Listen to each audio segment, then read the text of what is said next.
Spanish Inquisition.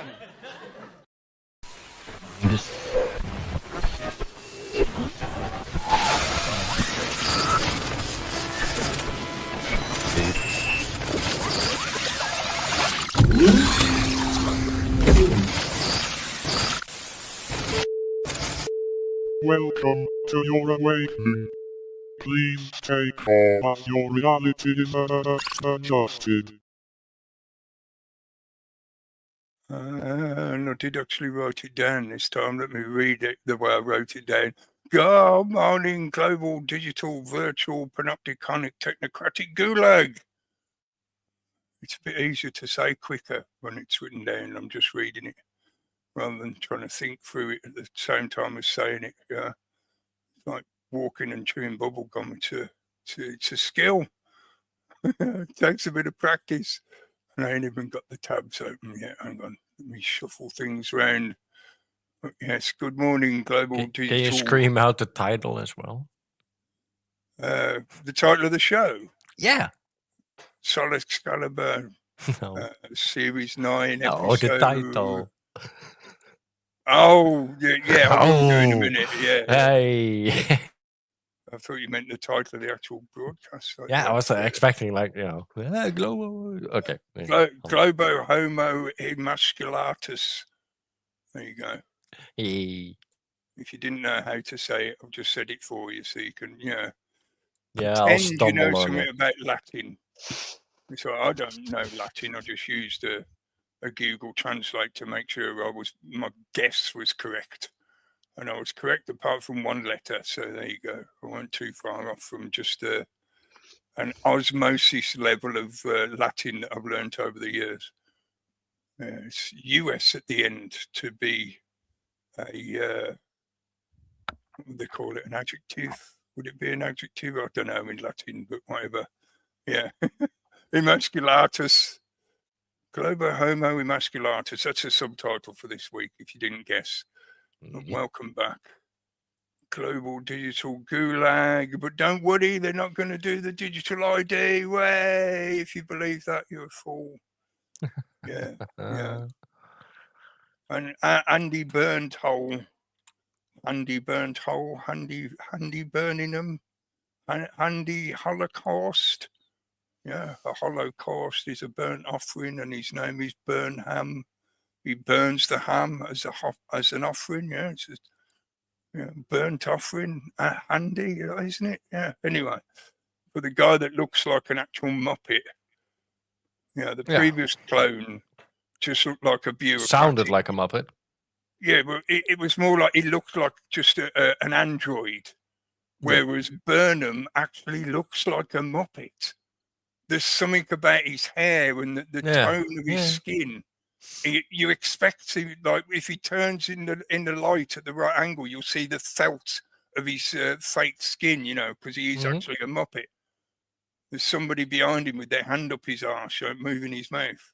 It's probably more to do with C40 cities and all that kind of shit. But anyway, getting far ahead of ourselves, like we usually do. Digressing all over the place. Hello to everyone in the chat boxes. I think we might only have people in the Starship Troopers box at the moment. That sounds a bit wrong. I haven't got the Rumble open. But I'm doing that at the moment just to check if you happen to be tuned in on one of the other StreamYard. Yeah, I know, but I wanted to check it, like who was in which box, as it were. That was all. Just in case we got different people tuning in from different directions. Right. No, I get it. That was what I was curious about, because my channel is still stuck on 2000 supposedly, and it seems I thought about asking people to give their honest point of view or opinion or whatever you want to call it about why, what is it about me and the way I do these broadcasts that seems so unpopular or distasteful or whatever it is that means I don't seem to attract any new listeners at all. I know I don't really make any effort to try and promote myself in any way, but no. I wanted to ask simply to use as a a measuring tool, a caliber, to try and prove to myself that it's not the algorithm. I'm trying to, sort of do a bit of devil's advocate, critical thinking, or I'm steel manning for the algorithm. But that's what I thought was curious about it, is can I possibly find what could be considered a legitimate reason why I don't get out of the algorithm? Or is it simply because YouTube has decided to keep me at 2,000 subscribers pretty much exactly? I think it was on 2003 the other day when I looked last time. But, just thinking from that point of view of, maybe it is something to do with me. Maybe it's just like I'm too hairy, or I'm too loud, or I'm too assertive, or I'm too toxic masculinity, whatever. But it was partly inspired by thinking that question through about the toxic masculinity element. But what is it that could be a legitimate argument? And I get all the usual. I don't know, but I got overtaken by fucking Rob, so maybe I should ask Rob. I know. Like, how does that fucking work, man? Yeah, you churn out videos every day, and some Every of your day. videos are like an hour long. Oh, What yeah. does Rob do? He turns up once 2 a minutes. week, play some music. Yeah. And 2 minutes of his shorts, where Yeah, he he reads does the read the mainstream news out every media. day. Yeah, That is which is useful. important too. But yeah, okay. Yeah, I find it. I really get it. useful. Yeah, I don't want. I'm like you. I don't want to do all that. Like I used to do it. Now I can't be asked. push So I'm glad if algos somebody else and does it for me. Yeah. yeah. But no. So it should be organic for me. Like if you really like it, it should be word of mouth and just because people find I it could play the valuable. algos and do the shorts and play all the fucking funny shit and do the cat videos and do whatever thumbnails, right? But no, I want it organic. I want it real. I want real people, real troopers, and still I have 747 subscribers. Oh, so it's gone up a bit. It's going up slowly, but I still have like 30, 40 viewers, right? It's not like that we have 700 people watching either. So in that sense, it doesn't really matter. But on the other end, I've seen 100,000 subscriber channels with 30 people watching, right? Yeah. So, but that was part of the curious for me as well, because if you go back to the last couple of videos, well, the last several videos before I got shut down, we were getting several hundred views. Yeah, and we were getting 300 something. 100 plus people tuning in live at the time we were broadcasting. Yeah. And I know we were talking more openly about the COVID stuff than most of the other channels, which was probably partly why we were attracting attention. But I don't think it was just that. Yeah, I think maybe we'd managed to slip through or to find a foothold in the algorithm such that we could actually reach up and people were starting to find us, genuinely find us. Whereas once they shut me down, once they gave me the channel back, it's like they put a complete block on it now. It's like there's a hook been stuck into it from the algorithm that says you can go this high and no further. That's it. Yeah. Well, if you haven't subscribed to Cookie's channel, please subscribe to Cookie's channel. Yeah, before they force you to watch fucking BBC. Yeah. I don't think that's gone away. Andy hasn't mentioned that yet, but he's made a few maneuvers to try and ease his entry. Basically, he's been lubing up the public with good statements that they're appreciative of. So him saying he's not going to introduce the digital ID, which is not really true in the scheme of things. It just means he's put a delay on it for now. But the age verification on the platforms and stuff like that is not being removed. It's not being. There isn't going to be a general election, is there?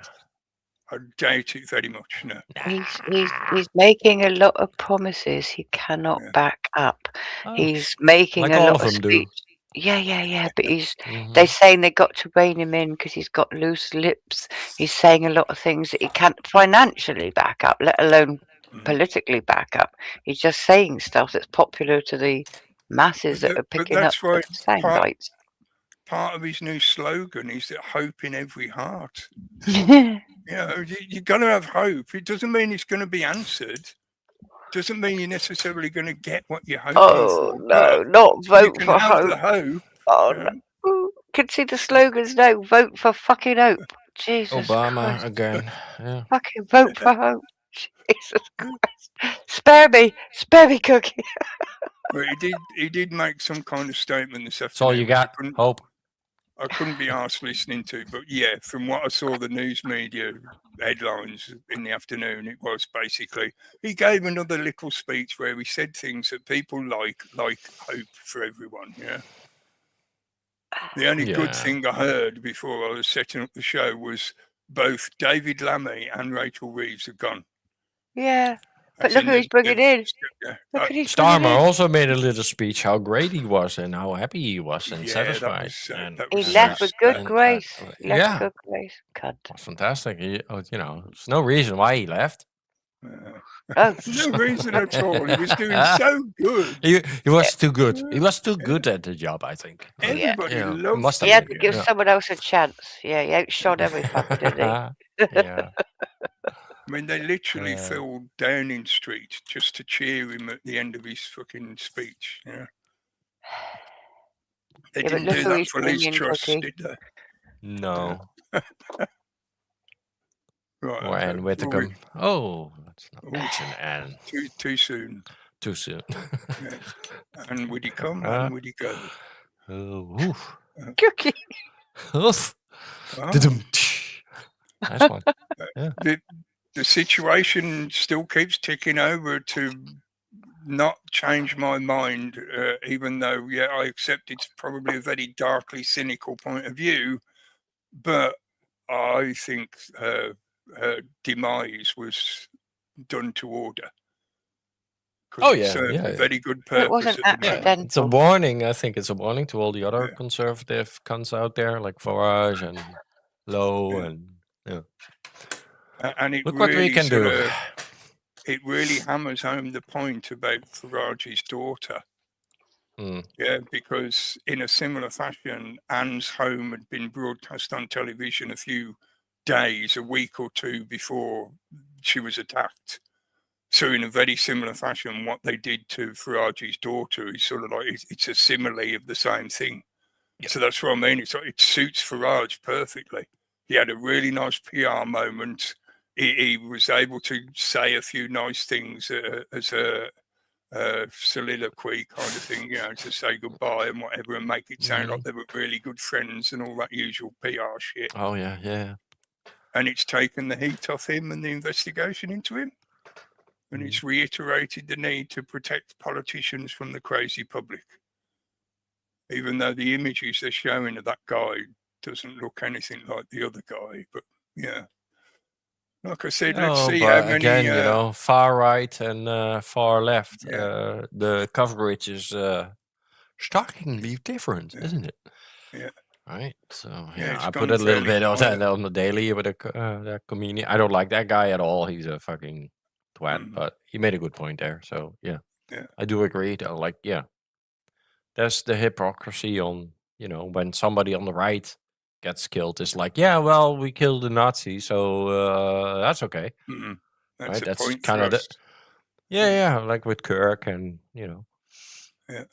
And I think for me, the whole Whitcomb thing was a warning sign to Farage and his ilk, mostly. Like, careful what you say. Don't go deep state. Don't expose us, please. Thank you. Yeah.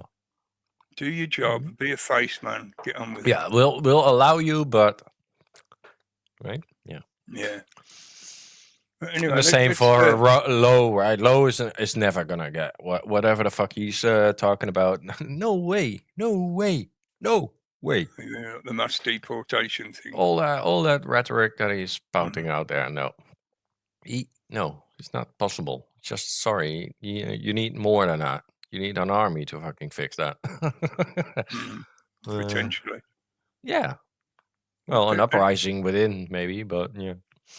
Let's scroll back and say hello to everyone first before we digress. Everybody's here now, I think. So yeah, hello everyone. Thanks for tuning in. Roscoe was first in the chat. Hello. Shout out for James if you're listening, mate. Jamesy. Honorary first place. Yeah. Miss you, buddy. Rick in the chat. Hello, mate. Hi, Rick. Hey, Diddy. And Mascara Snake. Good evening. Hi, Martin. Snake. And that's you. And that's Roberto. Word. Oi, word, Roberto. Roberto. I like that. Just calm down, dear. I don't know if anyone else remember that. It's just an advert. Just calm down, dear. Good. Yeah. Terrible hunter, though. It's like, yeah. He was softening them up so he could get them all in one go. Yeah. That, or maybe like he's waiting. He's going to build a fence around them and start breeding them. Mm-hmm. Well, he has a good food source there, so. Bitches. Hi, Matt. Rebecca. Good evening, Rebecca. Hi, Matt. I haven't seen you in a while. He's back from his holidays. Good evening, Steve. Steve. I thought I saw Rob in the chat earlier as well. Maybe I haven't scrolled down. There. Far. Yeah, he's lurking. Right? Over. He's on the lurk. Yeah, that's right. I hadn't scrolled down far enough. Good evening, Rob. Thanks for lurking. Oscar. And hello to all the other lurkers and time travelers. Kitty, meow. Kitty. Meow, the kitty. Meow. And David. Good evening, David. Evening, David. Rob did send in a tune, so we're going to play it in the after chat. Okay. Is it George? No, we might play it in the show, but maybe not. But maybe if we have time. Blessed Exile, good evening. Hi, buddy. No, I ain't dead yet. No. I would play that one more often, but it's a bit long. I suppose that. And Blessed ain't dead yet, so he's still here. It's true of a lot of the Monty Python stuff. To really get the joke of the sketch, you need to see the whole thing, and sometimes it takes a while. Lopsum, good evening, mate. Thanks for joining the chat. Hi, Lops. And hello to all the time travelers and interdimensional beings and other gulag denizens of this digital panopticon. I think we have the clip, Cookie. Which clip? I ain't dead yet. Oh yeah, I've got it. Yeah, just like I say, it's a bit long, isn't it? It's 50 seconds. Yeah, 51. Yeah. Save it for later. Yeah. No, we know it by heart. Yeah, I pretty much do, but that's true for a lot of the Monty Python stuff. Yeah. It can be a little bit sad when you're a nerd and you end up memorizing most of the Monty Python movies and sketches and whatever. This parrot is deceased. This is an Cleese is still active on X, right? Yeah. I don't know. I don't know. He gets a bit old. I think he should shut up and he did that show. Stay on the island wherever the fuck he is. But for a little while, he did a show called The Dinosaurs. Which I thought was quite appropriate, but I noticed they stopped doing them like several months ago now, and I'm guessing it's because he's just too old to bother anymore. Yeah, which is fair enough. It's easy for those cunts to fucking comment, right? Because he's on a fucking island in Martinique or whatever the fuck he is. Yeah. And then say like, London is shit. Yeah, well. Yeah. Most of the English people don't even go to London in the first place. So what the fuck? Which is one thing that always makes me curious when somebody starts saying microcosmos about the country, but they're an expat. They're living somewhere else. It's all like, well, you've left, so how can you really? I'm not saying you can't talk about it. Of course you can. You're free to talk about what you want to, but. Sure. It's a bit much if you're telling us how to deal with the shit in our country. If you run away and are not willing to join in and help. Yeah. It becomes very disingenuous then. It's ironic that he did that sketch with Ronnie Corbett, and I'm trying to remember I'm Better Than You and You're Better Than Me sketch in the 1960s. and he was young then, wasn't he? So he's now evolved into a man with opinions, yes, but as you say, he was funny and relevant at the time, but he's become, I suppose, we all got political opinions. You don't have to listen to John Cleese, do you? No, not Yeah, but he would still vote for fucking, he's mainstream definitely shit. a statist, and he's still a royalist as far as I know. Yeah. So that's something that maybe a lot of the younger generation don't realise that about the Monty Python crew. That even though they did those comedies the way they did them, and they were very surreal and very what's the word for it? Almost seditious, in the sense that they were questioning authority in quite an extreme fashion. But they were very privileged. Yeah, that was the purpose of them. That was what they were meant to be doing, And they did come from that kind of background, the Oxbridge background. So they were definitely from the blue blood ranks, as it were. Most of them, anyway. Not all of them, but no. But they all went to university. That's where they met, and they had the what was it called? Footlights? Is that what they were called then? Oxbridge Footlights. Yeah. Yeah. That's where most of them started, and that's where they got to know each other and form the little clique that became so brilliant at creating that comedy. Yeah. Because it wasn't just any one single one of them. Even though I think Peter Cook is probably one of the most creative amongst them. He created a lot of the comedy that they did, but all of them were adding into it. All of them had a different way of approaching creating the funny, the comedy element. I like Terry Gilliam. I thought he was very talented and weird, fantastic artist. I liked his surrealism. That was something that always hooked me with Monty Python. It wasn't just so much the comedy factor; it was the surrealism. Yeah. Which is why I liked other comedians like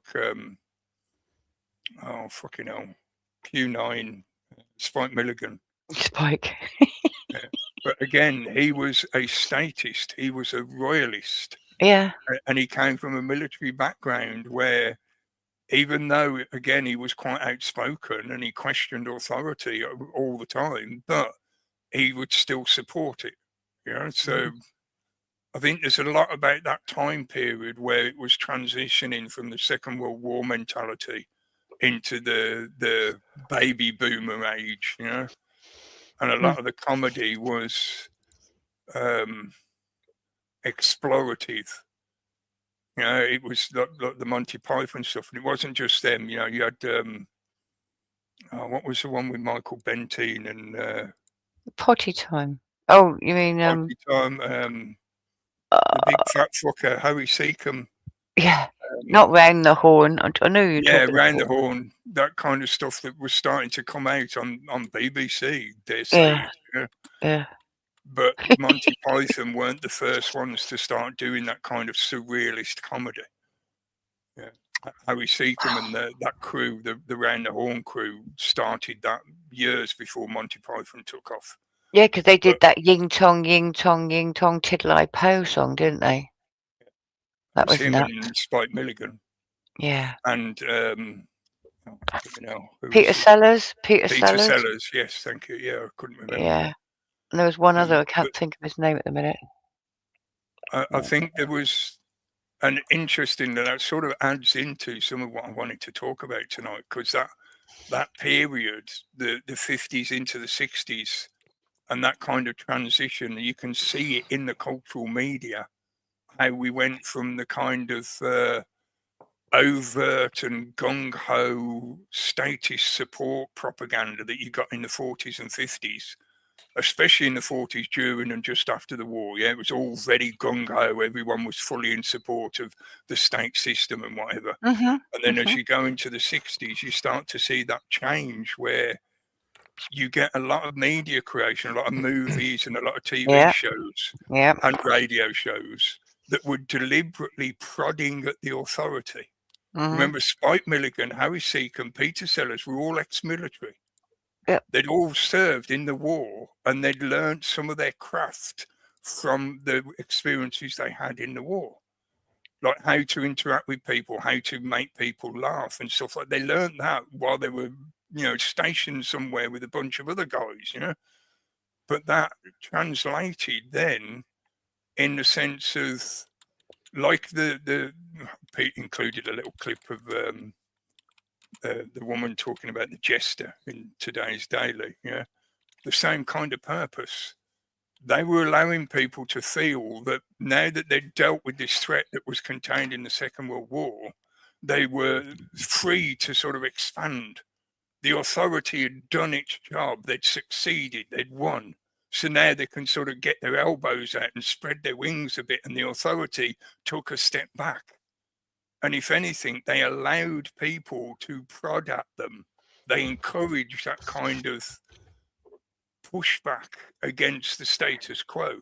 Because they did it with films too. They did it with films because there were films like A Taste of Honey, which was a real kick to the authority, where they were, I suppose, with many of the films, it was also promoted, I remember now, homosexuality and that one with Alan Bates and Oliver Reed where the men were wrestling naked on the fireplace. That was all over the news because it was seen as homoerotica. There was rape.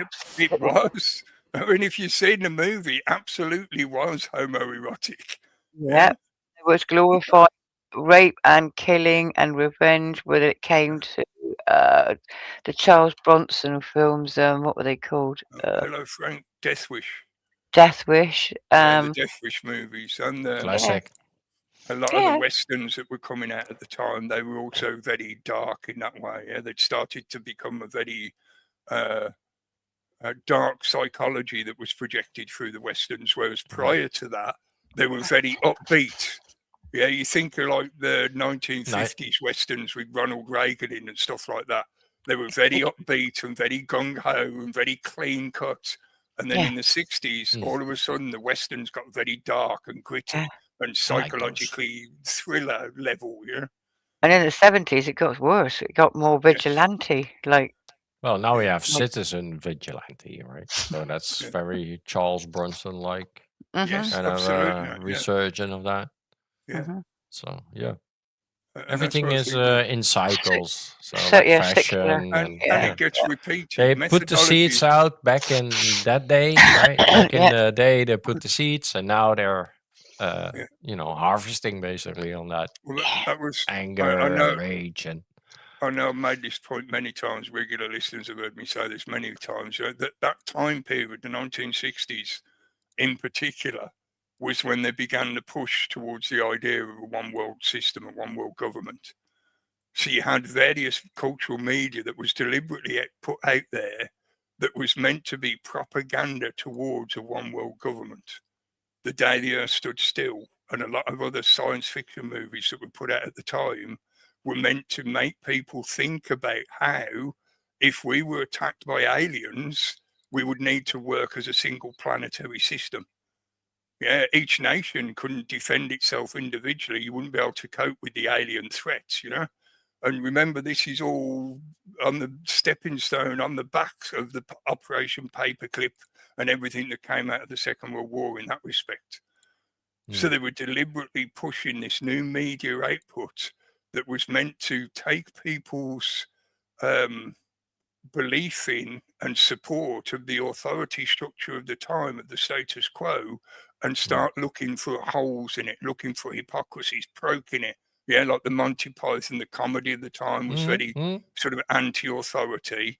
And at the same time, we're being fed the kind of drama and science fiction that was leading us towards this questioning of the current societal status and whether or not we should give up on nationhood and turn instead to a one world system under the UN. So a lot of that UN agenda is all keyed to that time, and you can see it in the it's the seeds, right?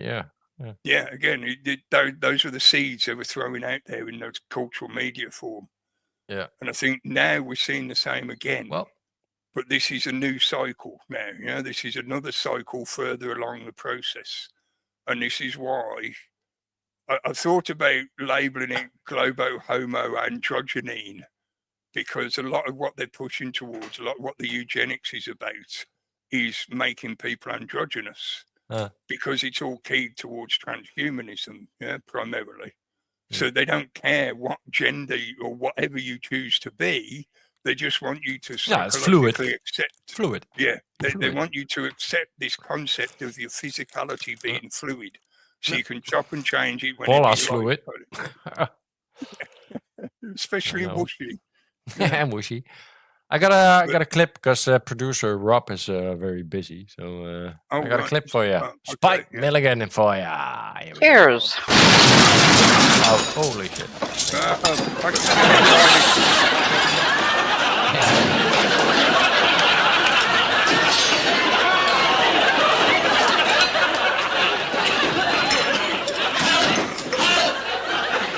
Hello, darling.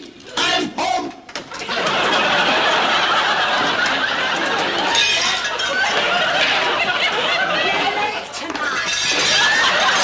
I'm sorry I'm late. The tubes were full of computers. Well, how did you get on then? I exterminated. No wonder you're tired. Yes, dear.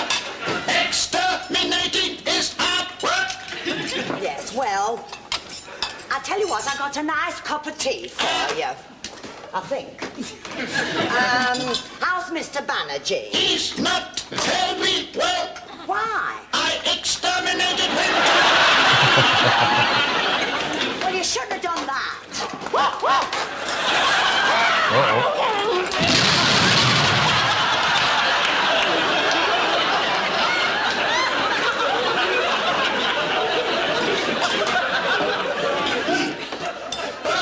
Put him in the curry.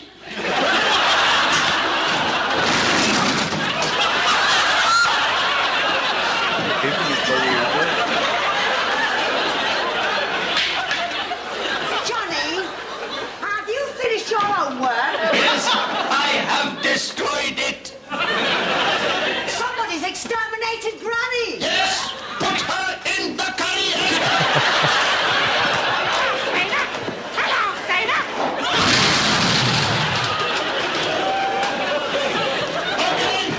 Put him in the curry. Now you know what's wrong with the country.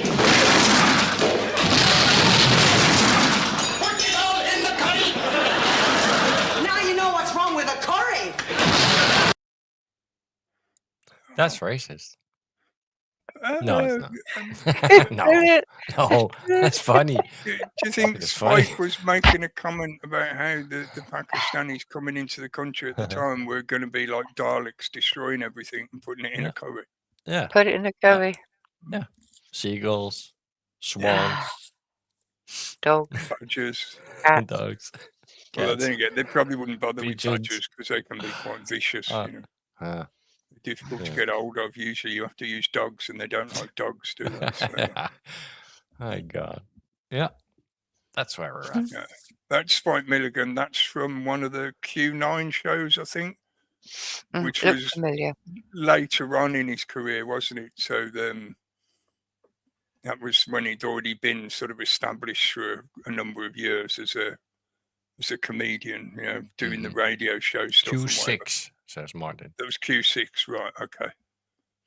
Yeah, so, but I'm only saying that to sort of add context that might seem a bit sort of odd to a modern audience, but at the time that was broadcast, that was probably late 70s, maybe even early 80s. I'm not sure when Q6 might have been early 80s, not certain, but the point being that that's already when a lot of those narratives have been established for quite a number of years, and they've been ongoing, even to the point that we'd had a lot of the initial immigration, which was primarily a lot of Bengalis and Pakistanis coming into the country, as well as the Jamaicans.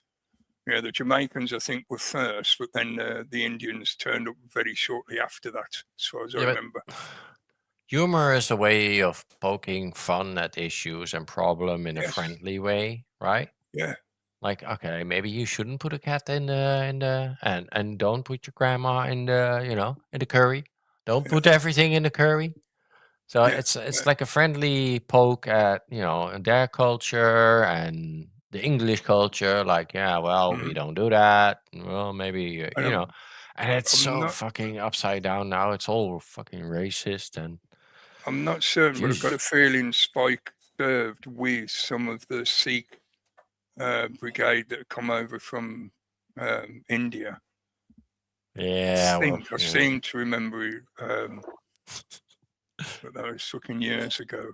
I was listening to that, but yeah. Anyway, the point being that kind of cultural media can give an indication. Now we can look back on it. Oh, hello in the chat, Rich T. Good evening, mate. Hi, Rich. Did I miss anyone else? Anyone else? Say hello to everyone if you just joined the chat. I don't think I've missed anyone, but yeah, when you're looking back at it, the cultural media can give you an indication of what the narratives were during that time, what they were trying to put into people's heads. And I think now we've got to the point where a lot of the push about nationalism and globalism, as far as they're concerned anyway, it's already a done deal. They're already building infrastructures that are meant to be for the purpose of the global system, the operation of the global system. They're not worried about giving a shit about the individual national systems. I'm sure everyone's well aware of the fact that pretty much every country is in decline in one way or another, apart from maybe China. In the Western world, yes. Yeah. But even, Russia's not exactly moving ahead quickly. China is certainly doing quite well for itself at the moment, but certainly the Western, the European nations are all in decline. Part of the reason, or certainly it could be argued, I know people dispute this endlessly, especially while it's still ongoing, but an argument could be made that part of the reason why Trump started the shit with Iran was to allow an economic bubble to be inflated. Now, I've said right from the start that this was about an ongoing problem that was meant to change the economic system, the global economic system, to shift us off oil and into their new energy paradigm. But it's also a really good way to push productivity and income into their economic system at the moment, which is in decline. It's classic of every fucking part of the system, whether it be an empire or democracy or whatever. When their economies go really shit, when it really starts tanking, they start a war, because a war generates money.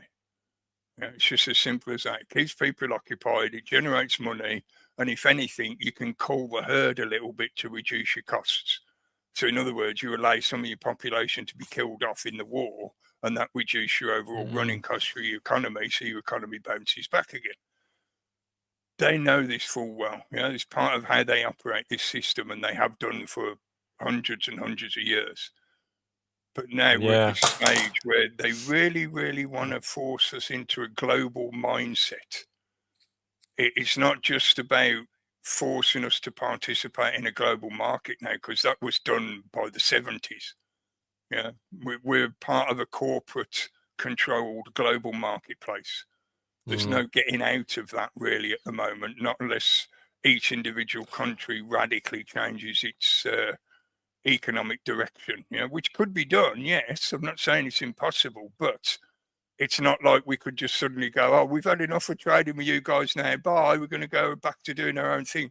You wouldn't be able to transition like that, No. It'll take a while of rebuilding infrastructures and blah, blah, blah, industries. Well, I think war changed, right? It's not the classical war anymore. It's like what they promised us is the terrorist war. Yeah. And if you look at what Ukraine is doing to Russia, it's mainly terrorist attacks. Yeah. Right. Espionage war, basically. And terrorist attacks. They hit infrastructure, trains, so those kinds of things, and oil and gas, and so it's a different kind of a warfare. I don't see a classical World War II scenario in this day and age. Only in limited places. Yeah, but not for us, because they still want to sell us fucking iPhones and all that shit, right? And subscriptions. Yeah. Even where there is a more traditional our war is more climate and shit. Well, it's us. That's the real war. It's them versus us, the mass of the population. That is the real war. But if you talk to a lefty, they won't have any children or a family, or so which is exactly what the eugenicists want. Yeah. So but they already have us in that sense, so they don't need to wage war against us. It's a subject that I think really should be reintroduced at the moment, because I could also, when I do the Good Morning Global Digital Gulag whatever at the start of the show, you could also just replace all of that with one word: the apocalypse. Well, that's two, obviously, because I said the apocalypse. But apocalypse, the great revealing. Because a lot of what's been happening for the past several years now, or longer for some of us that have been looking for this information, but even just for the general public, they now cannot avoid the information because the system wants them to see this stuff, because they want you to psychologically acquiesce to the new paradigm. They want you to go, yes, we love being ruled by corporations. Yes, we love being consumers for our entire lives, etc., etc. Own nothing, can rent everything, all that shit. That's what they need you to psychologically submit to. It's like the Pavlov's dog effect, If the dog is resisting the training, it's not going to work in the way that they want. They want obedient population that will just consume products and churn a hamster wheel, basically, for whatever they choose to squeeze out the sausage machine at the other end. Yeah. So they when they talk great reset, it's not just a reset, right? It's a great reset. So they're talking about resetting financial systems, banking systems, oil or all the energy infrastructure system. of society, yes. Yeah, and religious systems as well, food like production, all of it. Right? So that also means that they need to we had a groundwork for that. Adjust it. Yes. We were the generation that witnessed the beginning of the transition, because we were born in the analog age.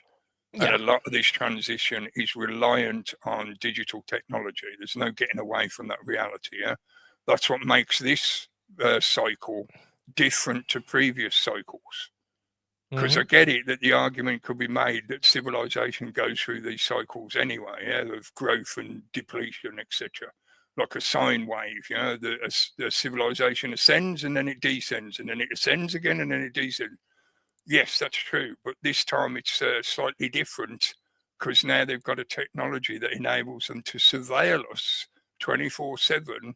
And for a lot of the population, they can pretty much outright control their behavior.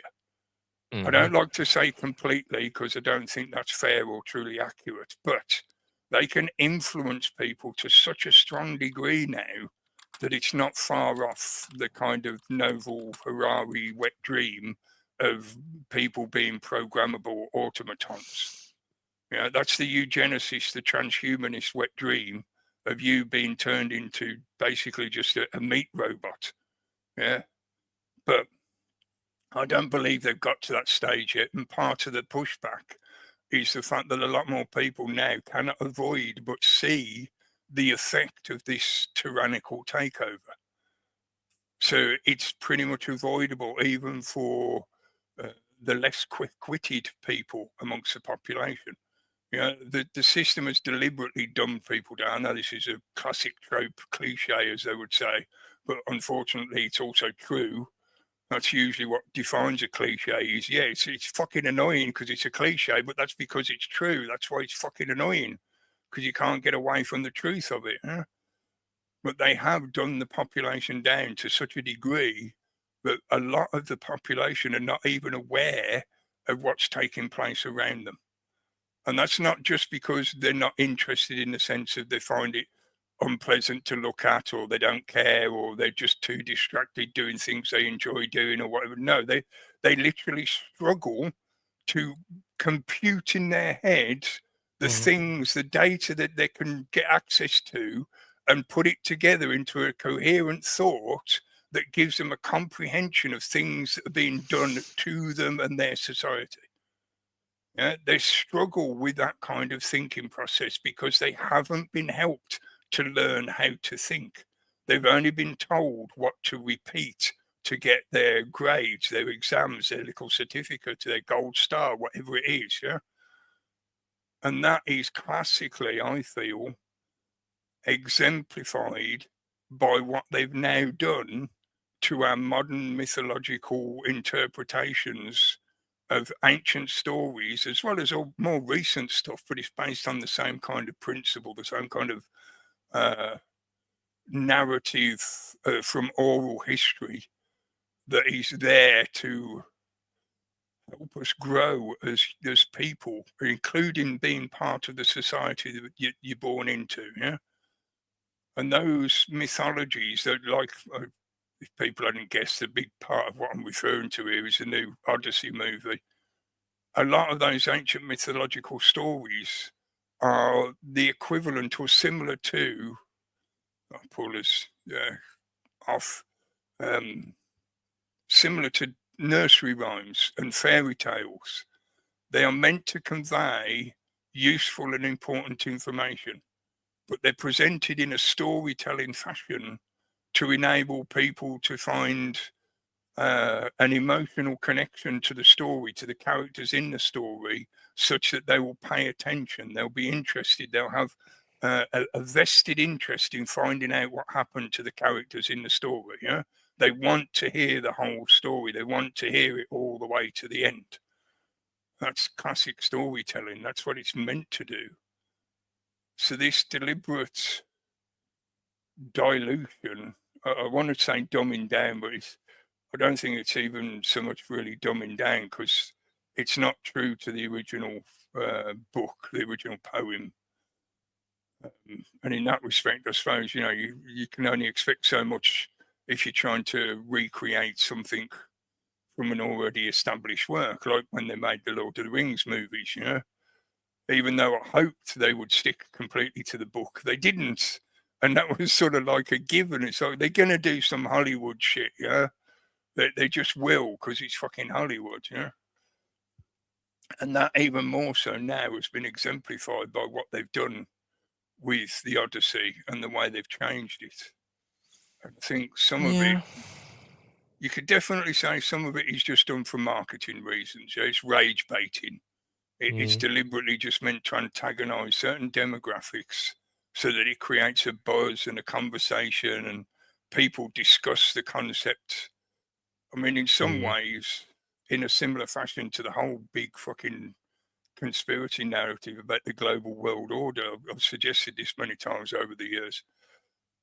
It does require somewhat of a very harsh, cynical point of view, though, is that Nolan, it could be said that Nolan deliberately diluted and mutilated the story because he wants people to actually go and revisit the original.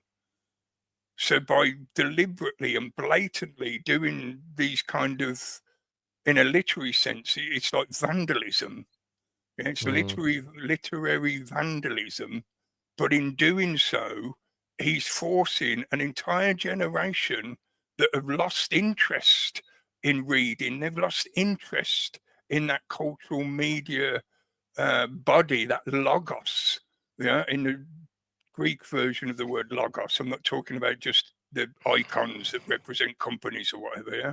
Logos means the entire body of knowledge around a subject. They're not interested.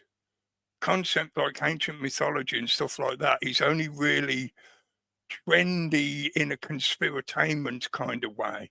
You know, people want to hear about the ancient mystery schools and whatever just because it's a bit like conspiratainment about that kind of shit, yeah? Oh, what do you mean they all used to worship Baal and throw babies into the fire? And it's that kind of entertainment story at that point. So I could make the argument that he has deliberately attacked the sort of core root of this mythology just to get people to take an interest in it again. Because a lot of what's going to happen at the moment is you're going to get a lot of people go, oh, that version's shit. I'm going to go and rewatch the old movie that was about that's done like the 80s or something. At this point, people are hailing Troy, the one with Brad Pitt in it, right? And if you look at the criticism that went down when that one happened, like fucking Brad Pitt in Jesus, my God, come on, that's not a Greek. They were at least a little, but they were at least a little bit more. They tried a little bit more, but okay. But compared to this, it's like I say. I think there could be various reasons. I haven't watched the video that he did where he's basically telling people to go fuck themselves if they don't like it. Yeah. But the sad thing is, right, Nolan has this so-called God status now in Hollywood, right, where he can make any movie that he wants, and he could have done it right. He could have done this fucking right. He could have done, maybe even like the Egyptian one or the Ben-Hur one or something like that. But I don't know if it's all casting and he's just a cast as well as a director, right? That possibly, yeah. He's just a name on a fucking project, right? I think I'm kind of feeling it's like that because this is so Marvel, so everything right now that I cannot understand that an individual independent director like Nolan would fucking take on any of this other than to sign his name to it. Right? I have heard other people make the argument that Hollywood supported him or encouraged him to do it or cajoled him or whatever. They bullied him into doing this. So again, it could be that he has deliberately done those acts of vandalism to sort of make a point of like, Hollywood wants this kind of version. So here you go. There's boom. You're going to fucking get what you want, Possibly. Yeah, maybe he did. But that would be super clever.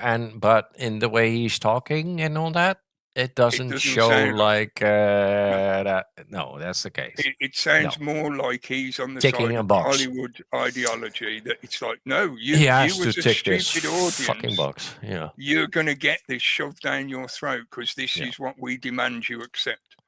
Yeah, and that then brings me back to that point about this is about the destruction of national roots, nationalistic roots.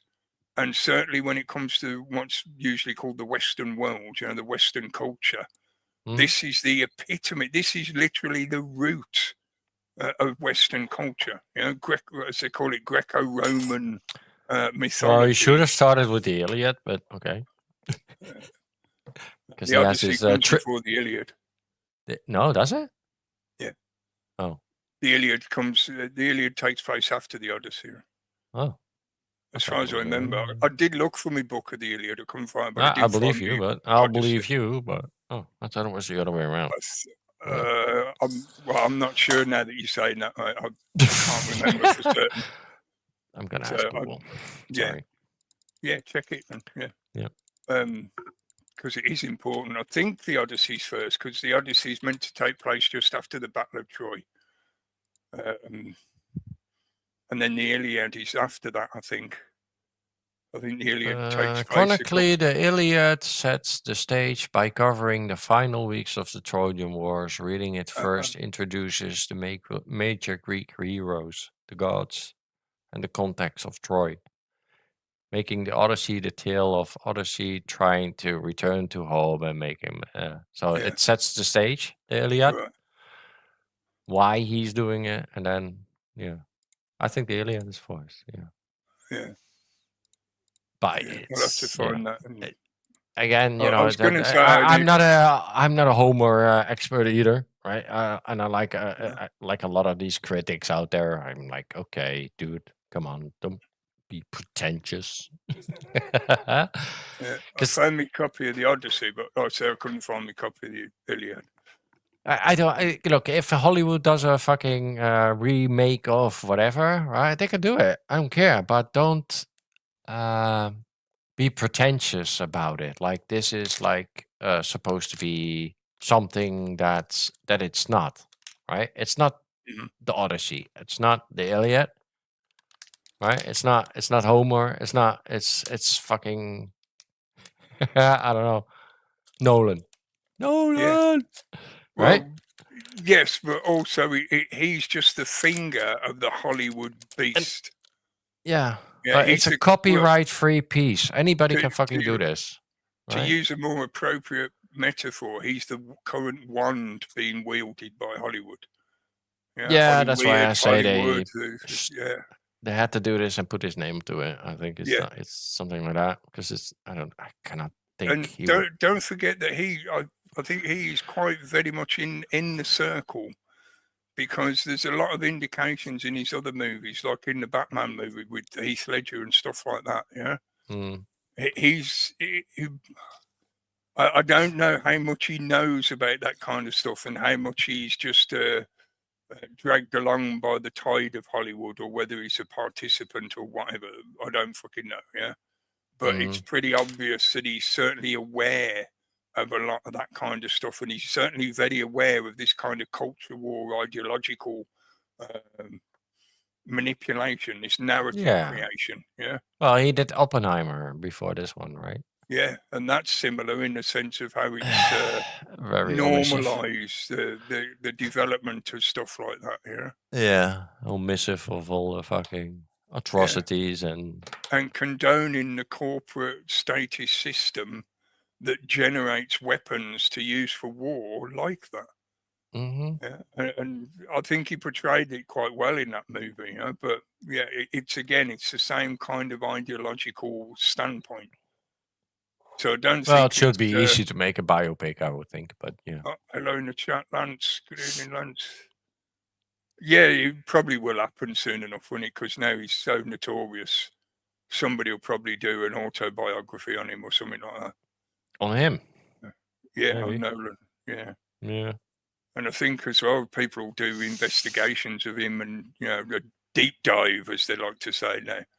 It's probably warranted in this respect, especially during this kind of situation with the combat within the culture war taking place. Because I do want to reiterate, I'm not just saying this in passing of like, I'm pissed off that they've spoiled an ancient story. It's not just that. Yes, I am annoyed that they're mutilating that kind of mythology, but it's more about. I don't have to watch it, right? Exactly. Yeah, I'm not going to watch it. No. Yeah, but it's how that narrative creation is then expected to affect the population at the moment. And to me, that's what's important to reiterate, why that story is so foundational to the Western civilization myth, the foundational myth that we call our Western civilization. Well, those two stories together, and then Virgil's works. That's the discrepancy, I guess, against the movie and the marketing, right? Because the marketing makes it seems like Helena Story, the Black Woman, and Elliot Page, the trainee, is mostly the movie, but they're hardly in there. Right? I don't like the way they produce. But enough to fucking antagonize you, but. I will play some music in a minute, but just to mention, because I don't want to. I'm not here to do a critique of the movie itself, scene by scene, and whatever. People are going to do that. I haven't seen it yet. I'm gonna pirate it probably whenever it's available. But yeah, I'm not gonna go do that for the next few weeks and months and whatever. That again is that kind of rage baiting, feeding a demographic that they know will just create buzz around. I don't like that either. Because an actor, they're all acting, right? So who cares? From what I've heard about the reports from people who've actually been and seen it, was the way they portray Odysseus. Matt Damon. Let's go. But that's the thing. It's like he's such a wooden fucking actor, if you could even call him that. And to me, it sounds like they portrayed him as a fighter, a soldier who suffered severe PTSD to such a degree that he's now just become a fairly useless tool that gets pushed around from pillar to post and just passed from one abuser to the next. And he doesn't know what to do with himself because basically his brain's been turned to mush by the horror of the Trojan War. And even when he goes home and does classically the return, which is a major important part in the story, it's just done in a way where it's sort of like, well, you know, he's an extremist carrying out a mass shooting or something, you know? Mm-hmm. He comes home and slaughters a whole load of people. So again, his PTSD is sort of like, he's a victim, he's a victim, he's a victim. So it's emasculating him as the hero that he is in the story. In the story, you get the context that creates the justification for why he did what he did. Mm-hmm. He wasn't just subject to other outside forces that made him take part in a conflict that gave him PTSD. Yeah. Yeah, that's, to me, that's an important difference in the way they're presenting the personality of that character and his motivations. Yeah, it is very important to the entire story about what motivates him and what he experiences during his journey. That's the most important thing, that monomyth hero's journey. Mm-hmm. But yeah, in that kind of sense, I'll play this track. It's about 5 minutes, so if you want to go and get a drink or something, it's a little bit heavy, but it's not the heaviest of stuff I've played. It's fairly moderate, to be honest, considering for them. But it's more about what the lyrics are in the song and what they're singing about. It's relevant, I think, in a sort of repetition of the mythology of the story of the Odyssey. Anyway, yeah, back in a few minutes. Enjoy this. Yeah, it is. Yeah. Fuck StreamYard. Yeah, it's got to be something to do with it. I think they do it on purpose. If you didn't know, that was Iron Maiden and sung Somewhere. Sorry, Stranger in a Strange Land. It's on the Somewhere in Time album. But yeah, it's about the Nordic explorers. But I thought it was quite similar in the sense of them talking about the journey of there and returning. You know, we're going to explore unknown lands and then come back again with whatever they could plunder. But I'm going to read this out for it. This is book 12.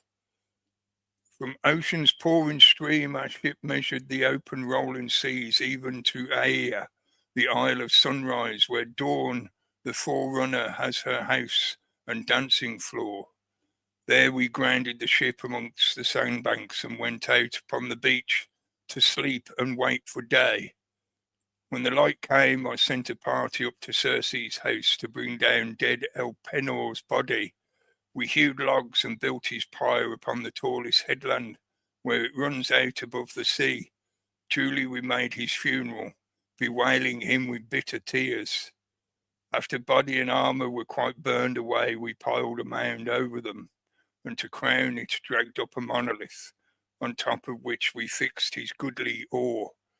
The busy work was scarcely done when Circe came, decked to receive us, our departure from Hades, not being hidden from her. Attending her were her maids with bread and meat in plenty, and red wine with a fiery sparkle to it. That's at the point where they've just escaped Hades after going to try and talk to Achilles, isn't it, I think, as far as I remember. But I might be misremembering the story at that point. But yeah, they were after trying to speak to someone. And there's quite an extensive section in the story, in the poem, about while they're in Hades. And a lot of that is supposedly missed out of the movie, which, again, is important contextually to how the story is No meant gods to in work. the movie. No gods. Well, this is something that I wanted to mention. I'm not sure. I haven't heard anyone else point this out. I know I've heard other people talk about this kind of thing in the past. There is a deliberate effort, you know, and there has been an ongoing effort for years to remove the godly out of our cultural heritage. But as described as a mythology, you know, the Odyssey is meant to be a mythology, and it's often described as a mythology of gods and monsters. So if you remove the gods, what are you left with? The monsters. And this is something that I think, although I've often heard this in the past talked about from a more religious point of view, especially from the Christian point of view in particular, but I think it's a truism as a reflection of how civilization works, how societies work, and especially when it comes to the reason why these kind of mythological circle stories exist. This is a cyclical story, a cyclical story.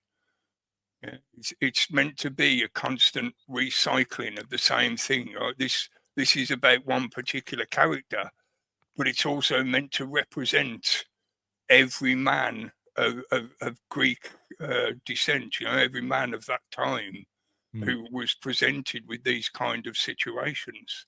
Yeah, but that's why you should have said based on the Odyssey, based, and not the Odyssey. Very loosely. Very based loosely. on a feminist interpretation of the Odyssey. Yeah. Allegedly, I don't know. He could have gotten away with that, like you know, based on the Odyssey. How, but I don't know how much there is marketing, to maybe, that.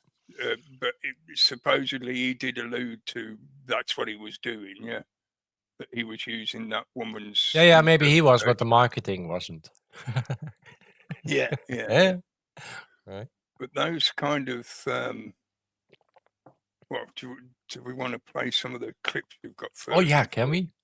Yeah. Okay, let's play some. These are clips out. Well, some of them are clips out of the movie, aren't they? Yeah. Some are memes, but I'll play some clips out of the movie, but they look like memes. Yeah. They put some funny sound effects on it, but that's. But this end is an example of how they're in the story. Yeah. This is not a man. Elliot. No, that is a female. No. Yeah, just because it cut her hair doesn't mean you're a man. No. Real men can have long hair. Continuous displays. Pew! This is fucking pew. Very daddy. Base. I launched 1,000 ships. Yeah. It's because everyone was put together. Bunch of Indians. Chinaman. The hero. I think it's asleep. And Bernie, screaming to the ground. The rapper.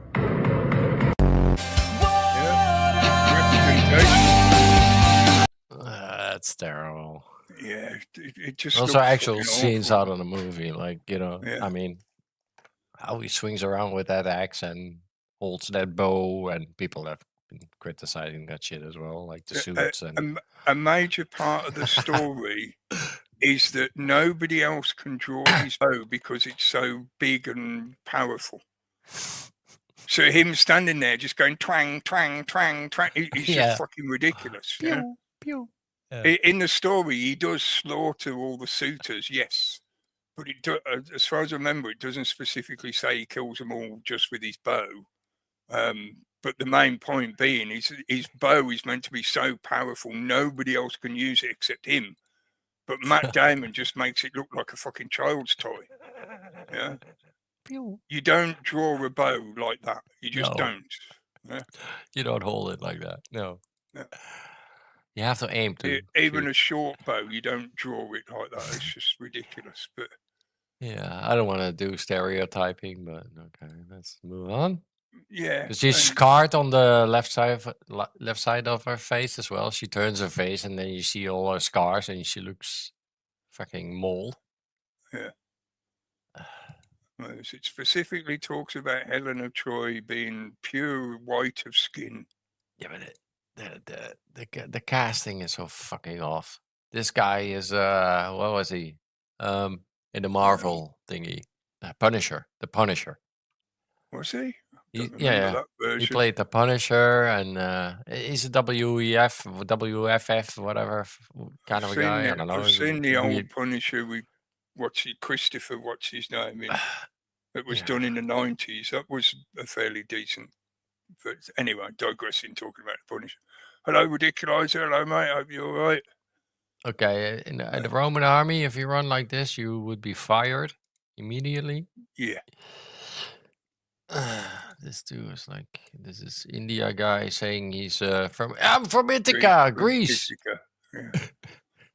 Right. He's just been out in the sun a bit extra. Well, this is perfect. He might be a Dalek. You know. This is Helena of Troy, the most beautiful women. That's why he's doing all this for this. This is why I do. I want to go home to this. But this is right in your face. Yeah, this is literally like he's putting it right in you. Remember as well, this is all on IMAX. Yeah, so this is not like even standard cinema resolution. It's the most fucking it's super massive pretentious resolution. shit ever. Yeah. Yep. It's Shit. like what was it? With the Lord of the Rings on that her on the horse. That scene. I don't know if you remember that one, but it's like that. Yeah. Let's get the most. Rings What of the? Power. That's not Lord of the Rings, but that's a semantic argument. Yeah, the fake one. Yeah. What's this? This is just fucking ridiculous. You cannot claim he's Greek, for fuck's sake. Yeah. No, it's only because he's known from that Netflix TV show. I don't even know what it is, but yeah. Right? So, let's put that face in there. Was he in that 5 Rings Marvel movie or 10 Rings? Yeah, that too. Yeah, probably. It's like back in the 90s, there used to be this one Asian stuntman who showed up in pretty much every action movie, such that we ended up calling him Ubiquitous Asian Stuntman. Yeah. He's in like Big Trouble in Little China and stuff like that. He looks a little bit like him, but he's got a goatee. Matt Damon has done some action movies, right? Yeah. What the fuck is this? The Bourne Identity. This. Look at it. Yeah, it's shit. He's like barely. He's having trouble holding on to the axe as it's moving around because it's so fucking heavy or something. I don't know what the fuck that is. What the fuck? It actually, the way he's holding it proves that there is no weight to it. He's gay. Because if ever you tried to wield a weapon like that, once you start the momentum moving, your hands naturally move to the bottom half of the shaft. But you completely lost control over everything. Like, but you would be swinging that at pretty much arm's length, apart from allowing a little bit of bend in your elbow as like a shock absorber effect. Yeah. But you would be holding that at arm's length, not halfway down the shaft. 2 rounds, because then you get unbalanced and you don't know where the fuck you're going, like he is. Just like if you use the normal timber axe to do wood cutting or whatever, your hand starts near the head to control the weight when you need to maneuver it at close range. Yeah. But once you start momentum into the head, the weight of the head pulls you out. It's like when a ballerina does a pirouette. When they put their arms out, they slow down. When they bring their arms in, they speed up. Yeah. How is that a hero move? It's not at all. It's utter shit. That's how your housewife grabs the axe and covers out. With the broom. And all you have to do is fucking dodge. And like they do. They're just backing away. Yeah. What's he gonna do? He's out of control. Shit like this in the movie. And you could probably pick it apart endlessly, but this again, to me, this is all deliberate to emasculate, to remove masculinity from the story itself. Because this is a sort, even though, of course, women can follow a heroic journey as well. Of course they can. I'm not saying this is purely for men only or anything like that, but this is about masculine energy. So whether it's a woman doing it or a man, the point is the story. Isn't that what women want? So of course women want this. Yes. Women want a hero that comes home to them and saves them and saves if they're honest, does all that, right? So but if they're caught up in an ideological collective, then they will lie to fit into the hierarchy of that collective. Mm-hmm. This is something like we discussed a few times recently. The way that psychology works is you have to be on the largest collective consensus side. It's like the Ash conformity test. If you say the line is longer or shorter, you're going to be isolated from the rest of the group that's saying it's all the same length. Mm-hmm. And in the collective mindset, you don't want to be ostracized from the rest of the group. Whereas in the Odysseus mindset, the reason that story exists is to teach you that you can stand on your own and you can persist against any adversity. You can even go into hell and back again. Yeah, he went into Hades to try and find out that information, and then he came back out again. That means he survived death. Yeah, and this is a major point about these stories. Yeah. But they take out all the glory because you know what the memes are, right? So can I play one or two of the memes? Yeah, do that while I sort my screen. Yeah, yeah, go on. Here we go. Here's a meme.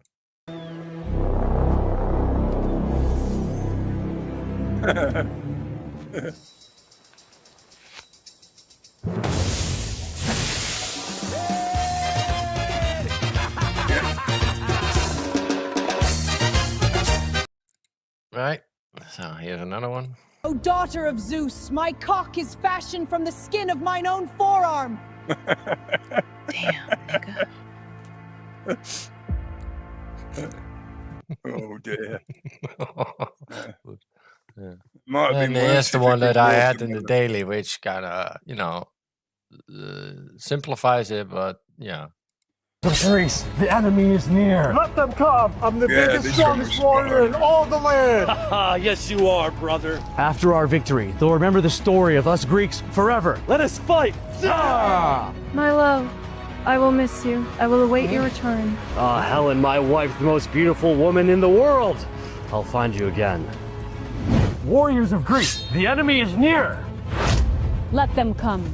I'm the biggest, strongest warrior in all of the land. Yes, you are, brother. After our victory, the story of us Greeks will live forever. Let us fight. My love, I'll miss you. I'll await your return. Helen, my wife, the most beautiful person in the world. I will find you again. Did he scar? Hello, Boomer in the chat. Hello, Hey, Boomer.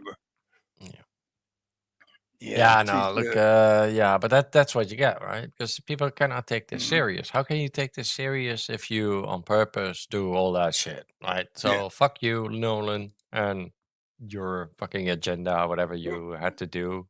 But but it's a joke. Think, Nobody takes it serious.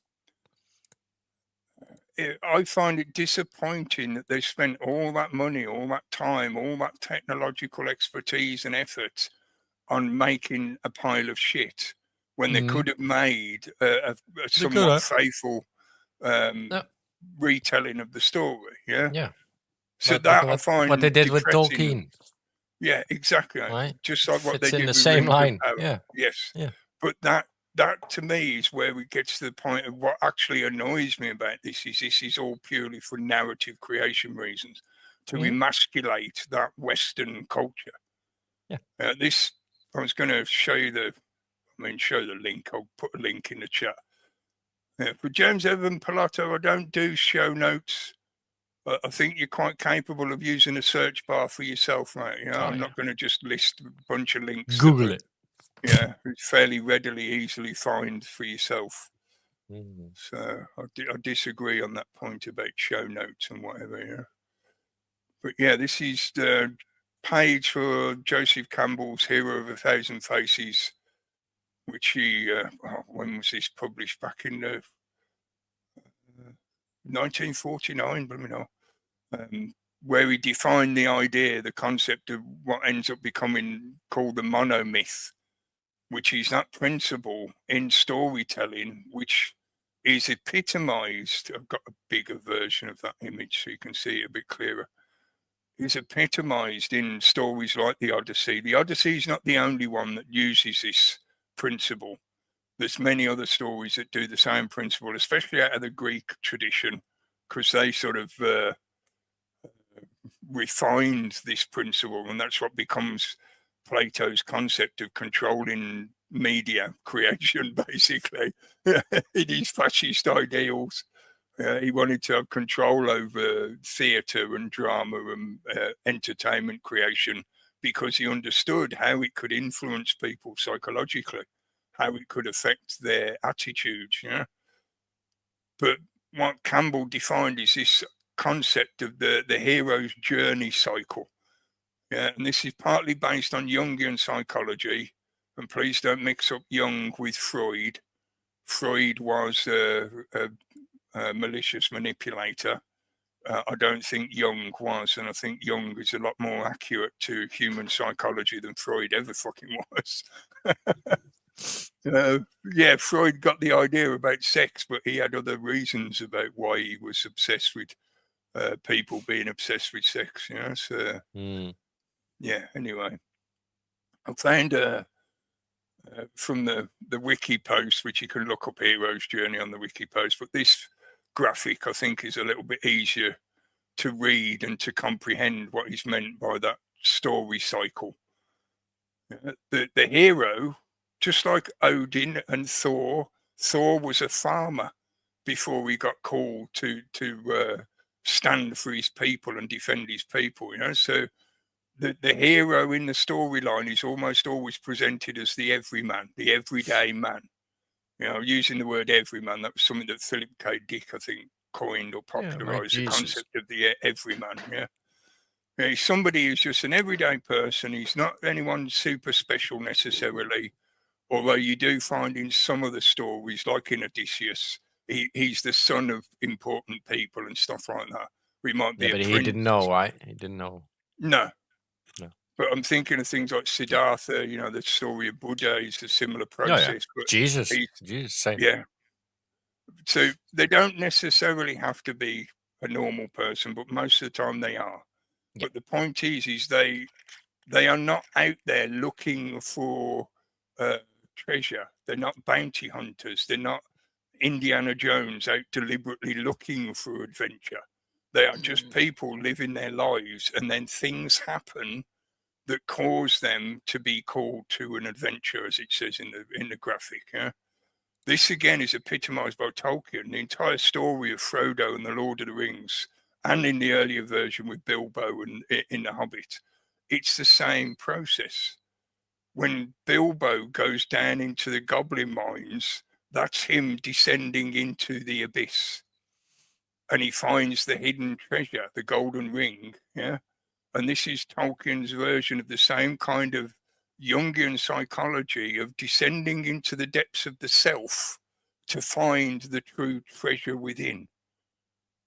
Yeah, because it's only within your own spirit, your own psyche, that you find the real hero's gold, the real treasure that is what defines what we would call a hero. Yeah. So you have to go into the abyss. Like I read that little paragraph from when they came out of Hades to make the point of it, you know, Odysseus has to go into Hades. He basically has to fake his own death, and then he manages to escape again. So he's gone into death and been reborn. I mean, obviously some of the, you know, characters, you know, from history go through the same classic cycle. The point being, they don't purposefully seek out adventure. Things happen in their life that mean they have to make a choice. Either they succumb to being a coward, you know, and just go back and live in their hobbit hole and do nothing, or they stand up, they stand their ground, they go and do what needs to be done, even if it's something that they find personally abhorrent, you know, as in fighting in a war or something like that. Fighting monsters, as it's presented in Tolkien's work, you know, with the orcs and stuff. You know, they're literally fighting creatures, fighting monsters. In Odysseus, there's similar when he's traveling around the different islands and they encounter the different creatures and stuff like that. But the main point is this is about self-development and self-reliance. This is why I say this is about masculine energy. Yeah, because this is about you have been called. Not your group, not the collective, you individually have been called to do something. A situation has occurred, which means you have to make the choice of either run away or stand up and deal with it. And that's what defines you as the hero, because you accept, you stoically accept this need to do something about whatever the problem is. And you will take it all the way to the end goal. You will go literally to death and back to return back to where you started from, to get back home. This is why the fact that he goes off on the Odyssey and he has to basically find his way back again. That's the major point of the story. The story cannot be completed unless he returns home. Tolkien presented it in a similar way, the journey there and back again. It was all about the fact that they went and they did it and they managed to get back. Even in on the shore, the edges of Mount Doom, after they destroyed the ring, and Frodo has basically just given up and he's just waiting to die. And Sam, being Sam, the character that he's meant to be, still keeps saying to him, yet we may, we might yet return. That fact of the cycle has to be complete by doing the full return, the full 360, as it were. You don't get the completion of the hero's journey unless they manage to get back. I mean, in different stories, you can get different slight variations in the sense of they sacrifice themselves or something in some manner, and that's why they get defined as the hero in the story. But normally, in that kind of respect of this kind of psychological effect that these stories are meant to convey, as I said earlier, these kind of mythological stories are not necessarily about teaching you history. They're about giving you tools to help you survive in everyday life. This is the idea that masculine energy, if you are capable of having the courage to do what needs to be done at the time it presents itself to you, you will become the hero of your own story. That independence, that ability to stand and deal with whatever it is that needs to be dealt with. If I can speak proper. But this is why, to me, it's a vandalism that is about ideological reasons. Hello in the chat, Ulrich. Hey, Ulrich. But it's about ideological conflict. This is, Pete and myself were discussing this before we started, what could have been the motivations for Nolan being willing to do this? Is he aligned with the kind of Hollywood ideology, or has he been just recruited into doing it because he's such a big name at the moment? He's basically like the main director in Hollywood, isn't he? Maybe they asked him to do it simply in the hope that him putting his name to something like this means it would be a success that would recover the shitty economy of Hollywood at the moment, because Hollywood is basically done. People's attention have shifted away from that kind of classic media presentation, and instead everybody's online looking at shorts and stuff like that. So narrative creation doesn't rely on big blockbuster movies anymore. They can get the same kind of manipulation of the public's consciousness more directly, and it can be more tailored to the individual through smart devices, rather than getting people to turn up at one particular location to watch a big screen all together sat in a dark room. That's old paradigm propaganda. I think Nolan is like Kubrick, right? The modern version of Kubrick. Like, he did stuff that make you think, like, okay, but why did you cover it up then in so much symbology? Why weren't you more clear? And, if the NASA moon landing was fake and blah, blah, blah. But then he makes, like, Eyes Wide Shut, and he tries to push it too far, and then, oops, he's dead, and they release a recut, basically, of the fucking original cut, right? Yeah. So... I don't know, and I think directors like Nolan and all the other cunts are very aware of the Kubrick effect.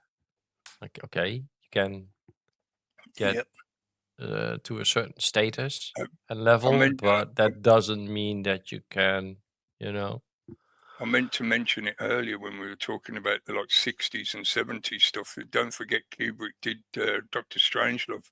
Oh yeah, but and Eyes Wide Shut was filmed in a Rothschild house. Yeah. So he, that makes it double, right? He has the connection to get into the fucking places, but yet he tries to sneak in some. He understood enough about how their networks worked that he could present it in subtle metaphors, so that if you knew what to look for, you understood that he was referencing their network of whatever. Yeah.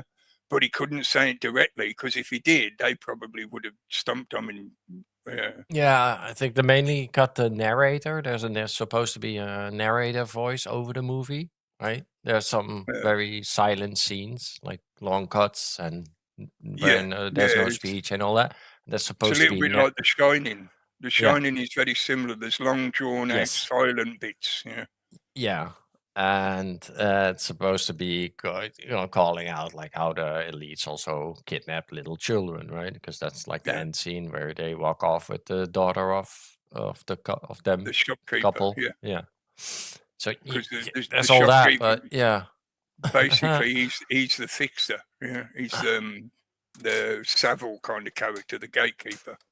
Yeah, and I think a lot of these high-profile directors out there, they have some gnosis or some knowledge or some insider fucking whatever, right? Like Spielberg as well, but they're also very corruptible for some reason, or there's something that they have to do, or jump hoops, or they're dealing with creating illusions most of the time. Yeah, it's not like they're not sat at home with a typewriter or word processor writing a work such as the Odyssey. Instead, they're in studios and shooting lots where they're creating visual illusions. They're crafting visual illusions. Yeah, I think Kubrick really understood that's what his craft was. Yeah, that's why he was so fucking good at it. And Nolan, Hitchcock before that, right? And some of those, And I'm not sure if Nolan sees it the same. I know he understands that how potent his ability to create illusions is, but I can't say that he's. I think he's very aware that he is part of it now. Like he's. Yeah, but I mean, in the sense of both Kubrick and Hitchcock conveyed knowledge through the way they presented things. Even a movie like Eyes Wide Shut, you're expected to interpret those quiet scenes, but he's given you enough clues leading up to that situation that he's expecting you to get the narrative without him having to dictate it or do an actor exposition. Yeah. You just see it and you can connect the dots for yourself. Whereas Nolan, I don't think he gets that kind of. I think the only movie I've ever seen where Memento is like Memento. Yeah, that's what I was going to say. That's where he broke. What was that one recent? Was it Tenet or something? The one where it's going backwards. Yeah, Tenet. I've tried watching that a couple of times, and it's like, I'm sorry, mate, I just don't fucking get it. No, Inception. That's a good one. Inception's not bad, yes, but I think there's a sort of narrative flaw in it because it's an inception within an inception, which is, like it's still an illusion, still a dream. It's not, it's a dream within a dream, which means you're still in a dream. So it's sort of it's self-defeating in a way, huh? But no, I don't think like his Batman. I didn't like those particularly, but I did actually like them too. I didn't like the last one because of the way they ended it. That's mainly the Batman because I cannot understand him. And that's Nolan's problem as well. That critics say some sound issues and voice issues, and I cannot understand Batman. To be honest, I wasn't really that concerned with what he was saying. But that's why the Joker got so much attention, because at least you could understand him. Heath Ledger. Heath Ledger was great. Yeah, he was good. Yeah. And the guy who played Bane in the third one, I thought he did that really well as well. Yeah, it was just the ending that ruins that movie. Again, the voice is like... That as well could be said as being Hollywood vandalism. Because... that doesn't happen in the Batman narrative, in the Batman comics. He doesn't go away live a happy life with his new girlfriend. That doesn't happen. Yeah? Again, the character is meant to be tormented psychologically. That's the Batman character. You know, that's what he is. That's Bruce Wayne. He's meant to be a tormented psychology kind of character. That's why he's the Dark Knight in that respect. Yeah, I don't know. Yeah, Christian Bale is a good actor. I like him, but it's not. Yeah. Yeah, I get what you're saying. I think he put it on too much, like on that one. Like, yeah. Yeah, and I think they mixed his voice down as well, as far as I remember. Yeah. Which is a bit sort of like, well, why bother? You don't need to, for fuck's sake. He's sort of overemphasizing this idea that he put on a fake voice to disguise himself. It's like, he's a billionaire. He can fucking do loads of shit to disguise himself. Yeah. The first one was okay. The rest was meh. Yeah, they should have stopped after the first one. I enjoyed the others for the special effects and stuff, but yeah, the actual story, the narrative of the story itself should have stopped after the first one. But they've made a lot of mistakes like that in the past with movies. Because of the success of an individual movie, they then try to turn it into a trilogy, and they try to milk the fuck out of it. You know? Yeah, and they changed the core of the story, which is very annoying. We're not batteries. We are the AI. We are the brain power. That's we are what the robots. creative energy. They plugged us in not for our batteries. They plugged us in for our brain energy, for our brain power. That's why they did it. The computing power and the creativity. Yeah, not as a battery. That's so stupid. Well, it wouldn't.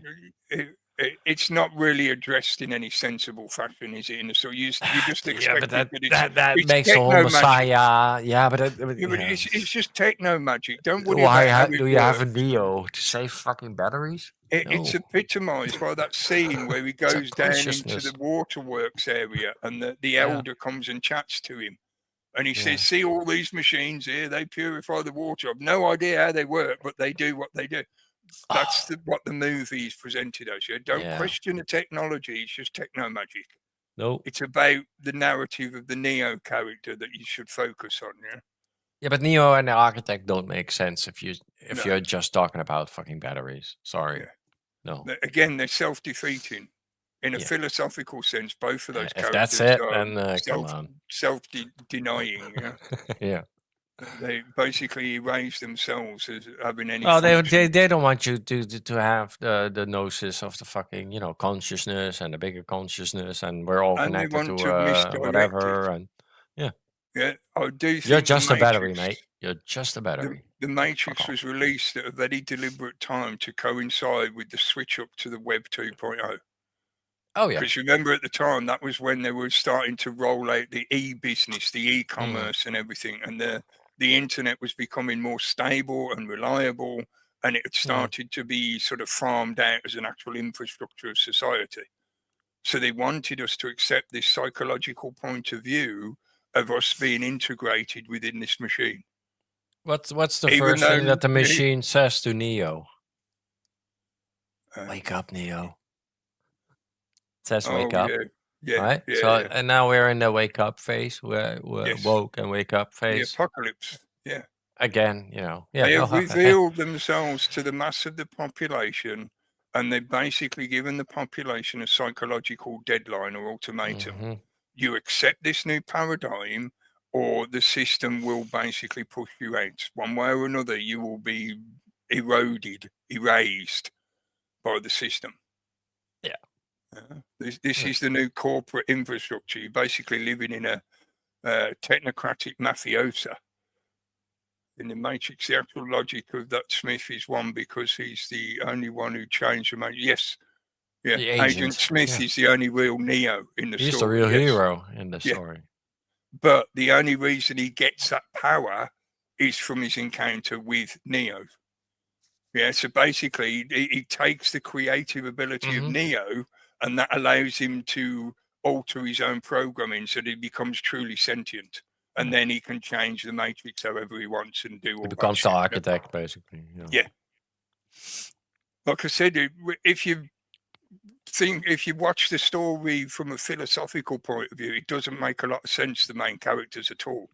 Yeah, they're not needed. It's like Indiana Jones in Raiders of the Lost Ark. Yeah, you can remove him from the story, and the story still rolls out exactly the same. Yeah. So, if anything, in that respect, it could make a good observation that Neo is meant to represent the observer. Yeah, he's going through the that classic hero's journey, right? He's going through Hades and back. And, death and rebirth. Yes, he's been reborn into the real reality, the desert of the real, blah, blah, blah. Yeah. And that, again, to bring it back to the reason I wanted to talk about this tonight is this is a major psychological effort by the control system to mess with the heads of the population, males in particular, but this is true for females as well, because it aids other programming narratives that they're trying to push onto people. Yeah. But the point being in this respect is this dilution of these kind of mythological stories that exemplify the good and wholesome masculine energy or use of masculine energy, application of masculine energy, is a perfectly good part of how our societies interact as a system, as an organism. We've been doing this for literally thousands of years, such that those stories become encapsulated into things like the Odyssey, but they're also in most of the holy doctrines. They're in the Bible, they're in the Vedas. So these kind of hero journey stories, as I've said a couple of times now, they're just like fairy tales.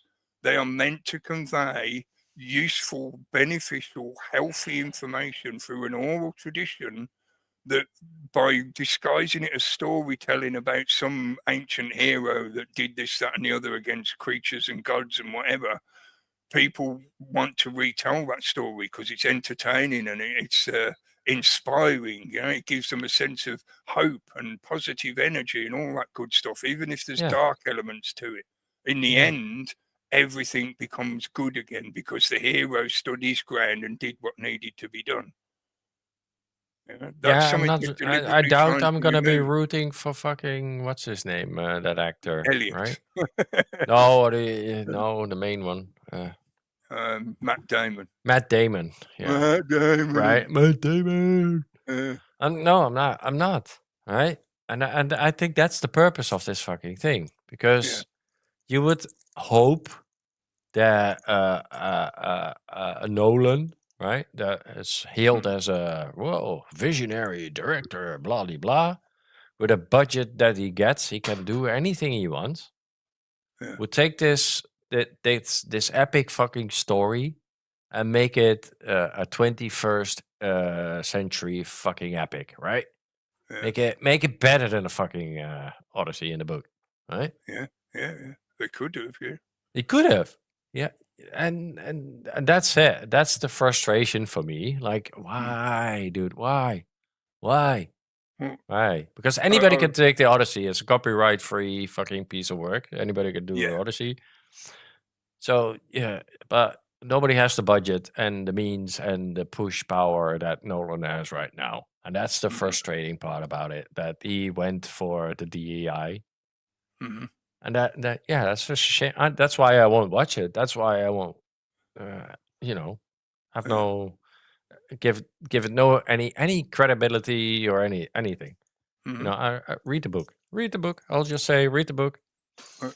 I would definitely recommend read the book. It's for God's sake, watch Brad Pitt and Troy. It's better than this shit. I mean, or dig up that old. But I remember the outrage back then when Brad Pitt was fucking cast as 239 pages in this translation by T. Lawrence. This is one of the classic translations because I just stuck with the classic. But it's not a very long book. Some of it is a little bit difficult to read in the sense of it's a little bit sort of oldie language, but it's perfectly understandable. So read it. And the Iliad. Get the Iliad as well. I would say I'd reread them again, but I've got literally a fucking pile of books that I'm trying to fucking get back to reading at some point. Yeah. I got Can too I play many books, not enough time to read. We should play the flower promo, Cookie. Yes, I have. Click on it. Friday night. Are you ready? Got a feeling you wanna share a tune on the summer air. Let Kitty and Paula pick a bouquet of songs to brighten up your day.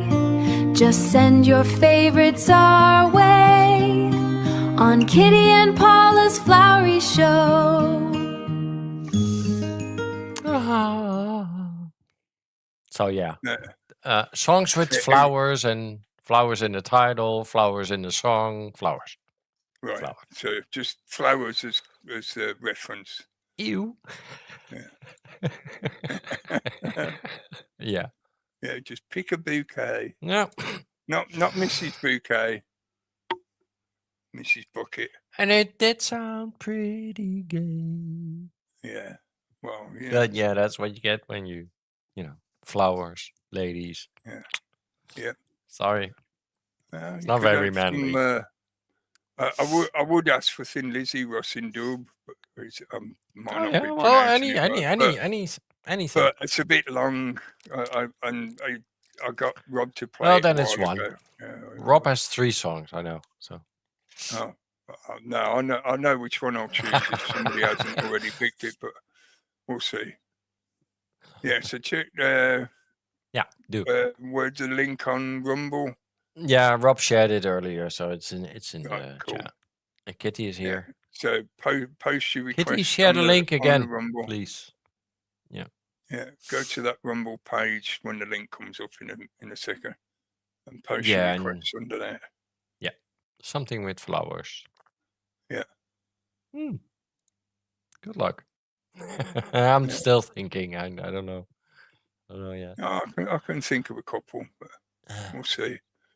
We already have the English rose. So just so you know. Right. Okay. It's not that I was thinking of, but no. I have as well already selected an appropriate toxic masculinity song to play us out with. Very good. As I've been in the habit of doing recently, and it does connect into this stuff, because part of the bullshit argument against the complaints about Nolan's Odyssey is that people want the kind of toxic masculinity version of the original Odyssey story, which is like, well, fucking yeah. Of course you want to fucking read the original, but I was going to suggest, I know I said this earlier as well in a different way. Hang on. Stop the show. Yeah, I will find them in a sec. In the same way as allegedly, and I'm only saying allegedly because potentially they could try and do something legal about us suggesting that they're doing this kind of thing. But allegedly, the tech bros have a deliberate intention that they've defined as accelerationism, where their purpose and their goal is to create so much chaos within the system that it causes the entire system to collapse, and then they can introduce their technocratic control grid wet dream. So they need us to destroy the current system to enable them to set up that new version. Yeah. And obviously, of course, it's that whole technocratic virtual digital panopticon gulag that they want to introduce. So in the same way as you could point out that a lot of the shit that's been happening at the moment, especially when it comes to things like the culture war, is they're deliberately trying to antagonize people. They're deliberately trying to debase the most foundational culture that has largely shaped a massive part of the entire global population. Yeah, if you trace it back through that historical route all the way back to ancient Greece, then the amount of influence that over time that mythology and that culture has had spread over many, many centuries and all through Europe, certainly, if not most of the rest of the world as well. That's why they're so interested in debasing it, in diluting it, in deracinating people from that cultural heritage, because they know that it is one of, if not the most powerful cultural foundation that has formed our modern civilization, our modern world. Yeah, I'm not saying it's completely the be all and end all. You know, I've talked about that kind of shit endlessly over the years, but they don't do it to most of the other cultures. There's very little in other cultures that they do the same kind of thing to. But when it comes to that Greco-Roman Western cultural foundational root, they attack it at every opportunity. I mentioned the Lord of the Rings in reference to the hero's journey cycle, but in the same way, they've tried to attack the Lord of the Rings for exactly the same reason.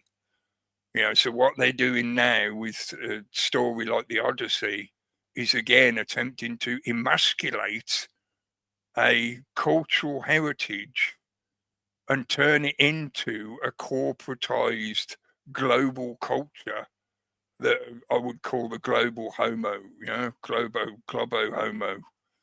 That's a major part of why they're currently doing this culture war stuff. But in that accelerationism fashion, it could also be said that the reason somebody like Nolan is putting this kind of stuff in your face is, again, it's meant to be an adjutant to cause you to go back to your roots. Because what have we just done? What have I just done, really? Because I should put the blame on myself because I initiated this conversation, yeah? I went back to the original story, the original Homer. Yeah, and to me, that was what is important, that original story, the original version of the Odyssey. Allowing for translations, yes, I can't speak ancient Greek, so maybe there's some debate about certain words and passages and stuff like that. Yeah, but the crux of what that story is, what that poem is, has been faithfully translated to English so that I, as an English speaker, can sit and read it. Yeah, and that abomination of the vandalism of the story that they're now pumping into mainstream media, cultural media, made me want to go back to the original. So maybe that's part of that purpose. If they are setting up the Achilles heel, to use that as a metaphor in that respect, to their own ideological abuse. Yeah, they've been building up this ideological, very left-leaning ideological argumentation about stories like that no longer being relevant because they're referencing gods and mythical powers and whatever. Whereas really, that's the reason why it's relevant, because it's such a threat to their own proclaimed ideology. They can't deal with it, so they need to try and destroy it. It's their own hubris. Yes, exactly right. It is. Because this story is 1,000 years old, and the original story is destroying this abomination, right? The oddity. Yes. It's making their ideological craziness starkly revealed. Again, it's so much stronger, and over time and over all the history that we have lived through, it still stands. And no matter how much you try to subvert it, no. It's not going to work. No. Thank you, Nolan. You failed. Fuck off. It serves a psychological purpose. And I mean, I could expand that into talking about Jung's concept of the global consciousness. If you take the same principle that's meant really for the individual, those stories were meant to be told, and the individual benefits from the absorption of that story, yeah? But you could also say that the story itself benefits the entire organism. So in that collective consciousness sense that Jung often references, this is something that has been foundational to modern society. So it's the equivalent of you trying to dig out the lower parts of your brain because you want to make them change somebody to a different color, in the story that you remember of your own history. It's idiotic to even try. Yeah, but at the same time, it demonstrates how, like you say, these stories have survived thousands of years. So their ideology is literally like a child having a tantrum. I think Nolan is not the first one that has tried to subvert it or use it for his own gain or his own agenda or whatever, right? But no, it all has stood the time, right? It stood the I think another one that I'd recommend, I've got a copy of it somewhere, is Beowulf. Oh, yeah. Yeah. So if you want a similar hero's journey story arc, have a read of Beowulf. It's a bit more like a traditional poem because it's done in the classic sort of stanza poem style with little, what do they call them, 5 or 6 line paragraphs. Yeah, anyway, stanzas. Yeah.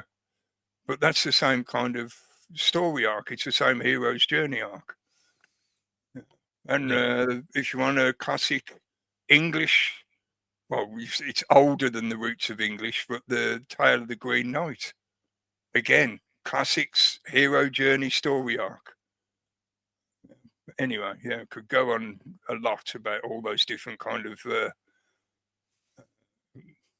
cultural heritage. Well, they exist for a reason, right? And there's a reason why, well, Jesus, Buddha, and all of them subscribe to that kind of a path, and because it's life, right? It's a representation of life. I thought he was going to burst into a Rat Pack song then.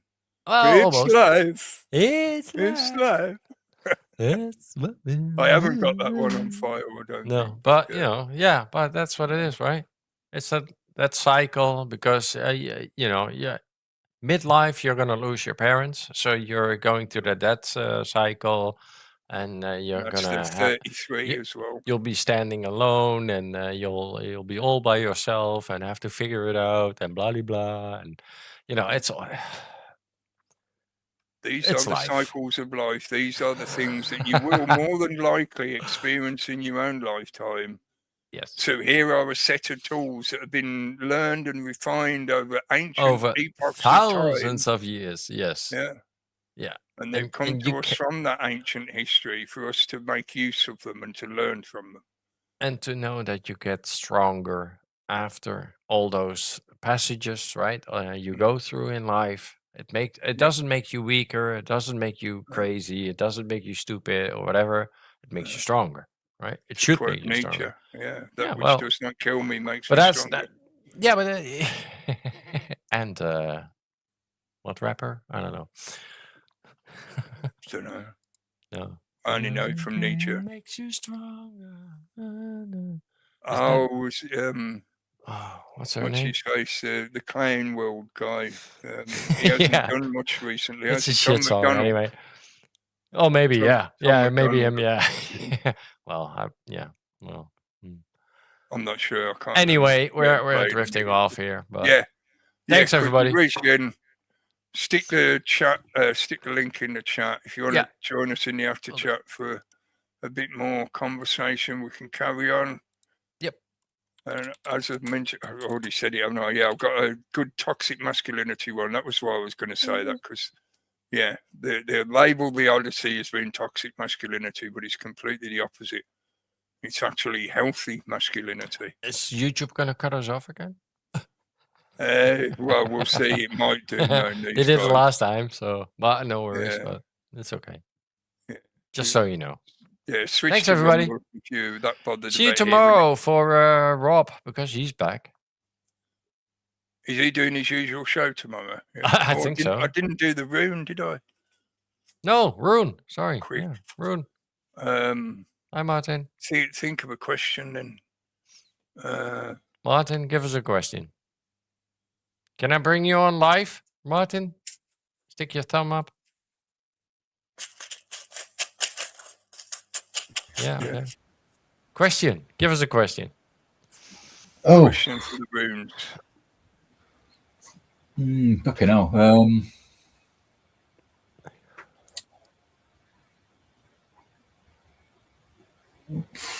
Will people start seeing through the agenda, like the whole thing with the change in the Odyssey and the in that kind of culture war agenda. Will people start to see people go on their own hero's journey? That's my question. Yeah. Will people go and reference the original? Well, I'm expanding the question a bit. Go on an actual hero's journey. Yeah, I know that the runes prefer more general questions and individual specifics.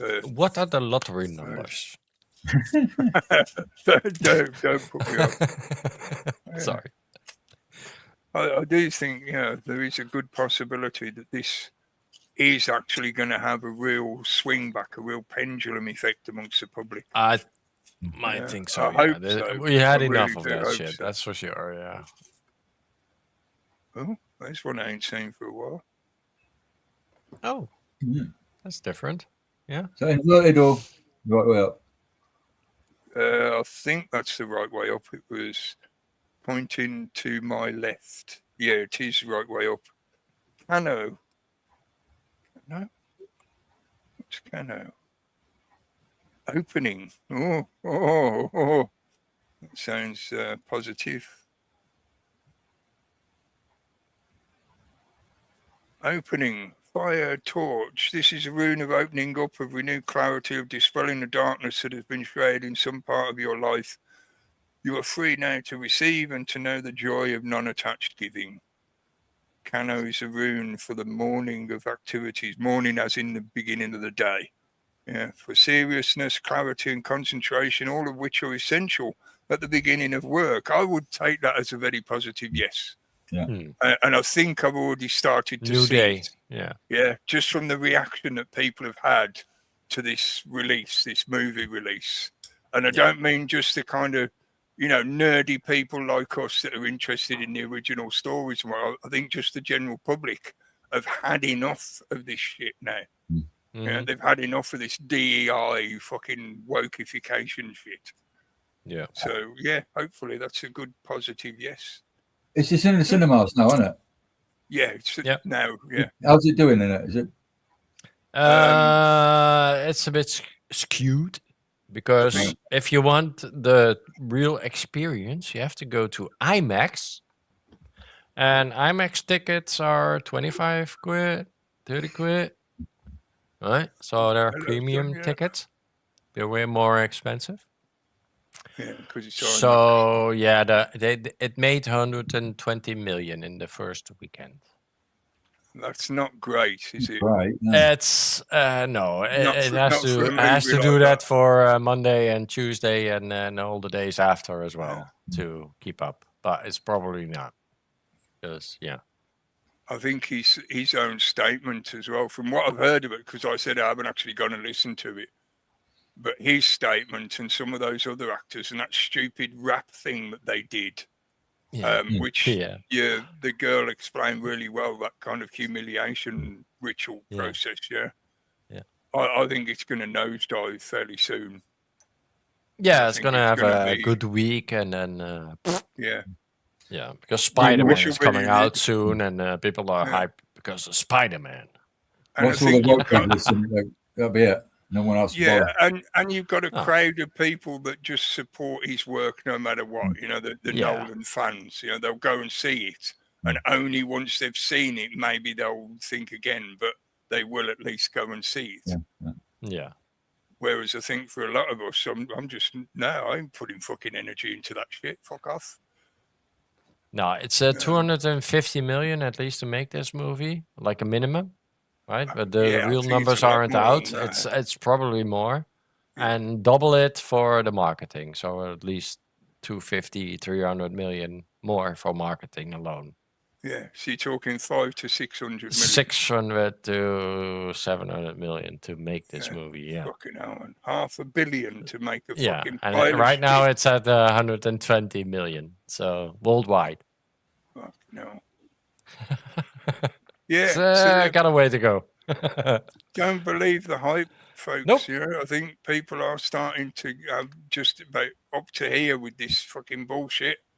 Yeah. We'll see what happens with old Andy Burnthole in the coming days. It was his first day today, so Let's see how much shit rolls downhill from here on down. Yeah. By the time we get to the weekend and Trump's had another round of attacking the Iranians, we'll have a bit of a clearer picture on where this is going. What's $500 million when it comes to mind control? Yeah, well, the election is 1.5 billion. So it's pretty cheap, actually. American presidency. Yeah. Oh no, that's terrible news, Rob. Oh no! Last minute terrible news. Oh no! Angela Rayner returns to the cabinet. Oh fucking hell! What a fucking joke. Do you know what position she's coming back as, or is it just vice president? Fluffer? Yeah, chief fluffer and bottle washer. Right, anyway, we'll find out tomorrow. Wow. Won't we? Yeah, you'll see in the daily, probably. Maybe. Yeah. Don't forget, Rob's on tomorrow night, 8 p.m. Health Freedom UK channel. Yeah. And we'll be back on Wednesday. Not sure on what he's doing. I think the music show is next week, but... Oh, right, okay. Yeah. So we've got music on Friday night with the ladies and the flowers. Flower show. And then Steve on Thursday. And music. You and me on Wednesday. Yeah. Or some Wednesday, and then Steve for the mystery show. Yeah. And then the ladies not on Friday night. Steve wasn't there last fucking No, he had a gig, didn't he, I think? Yeah. Well, he was late. Yeah, late and gay. Yeah, that's cool, yeah. He should be back on Thursday, he says. Okay. We'll see. We'll see. She's back in housing. That's a fucking joke. Oh. Well, yeah, of course it's a joke. Was it rent fraud or something she got done over? Property? Yep. Tax evasion. They have nothing better than, what they have. That's nothing. Yeah. This is the last... This is the last politics, in our generation. This is their last gap. Then I should say. It's the end. AI is next. Yay. Oh yeah. They'll get it so bad. Good night, everybody. Yeah. Right. Sorry. Yeah. Thanks for tuning in, folks. We'll see you again soon. Enjoy this crazy toxic masculinity. It's been about 30 years or more since it came out. So it's vintage toxic masculinity. Hey. Yeah. Good cheese. Good cheese.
Ninepence. I'm not dead. What? Nothing. Here's your ninepence. I'm not dead. Here.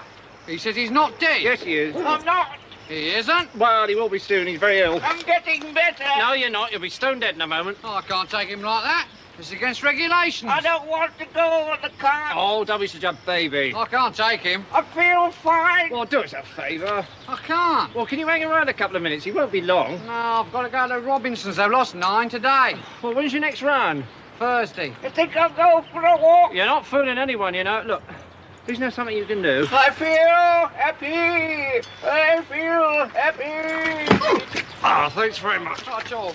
See you on Thursday. Right.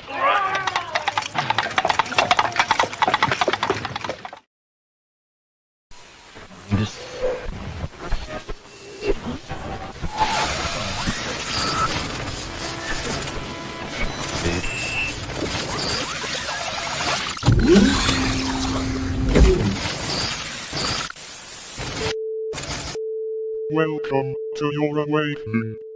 Please take off as your reality is adjusted.